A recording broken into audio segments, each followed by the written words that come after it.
First of all, I don't think hydrocarbon production is going to be uniformly rising in all these states. In fact, there may be issues with reservoirs. Oman's expansion is very dubious.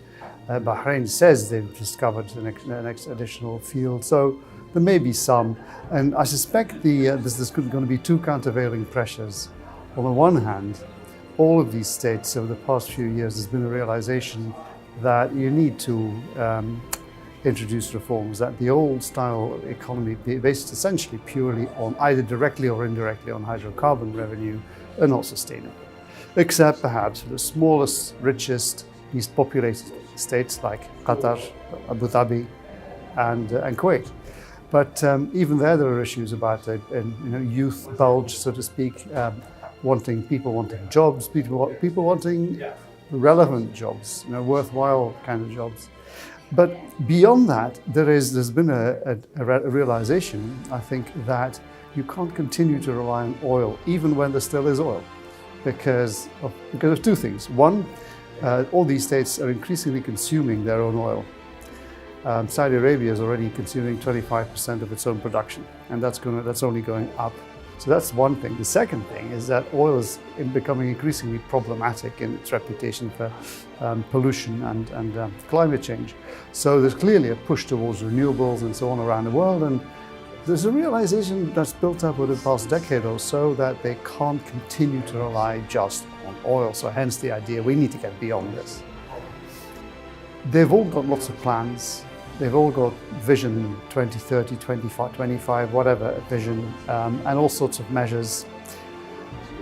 And the extent to which they've actually acted on that efficient or effectively has been very, very variable.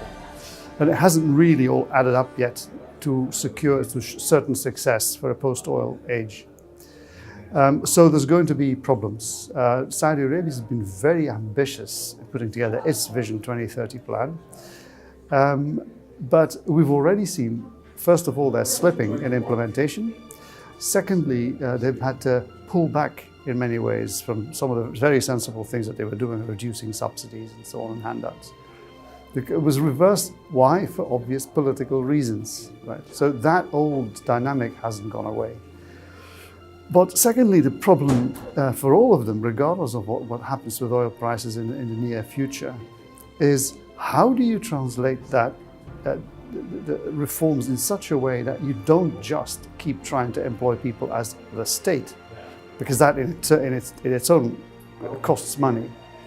That's not sustainable. You need to create a private sector, a thriving private sector that adds value and that creates. So in other words, you need entrepreneurialism. Where is that going to come from? It doesn't really exist across the board in these states. And there are several reasons for them. One is of course educational. It's something that takes a generation. And in some states they're doing more effective efforts of that than other states. Qatar is probably at the head of the curve at this point on that. But there's other things. It's a wider socio-cultural context, an ecosystem of entrepreneurialism, and none of them have yet achieved that.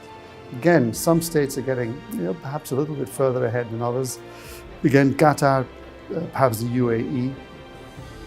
And that's going to be a long slog and a very hard slog.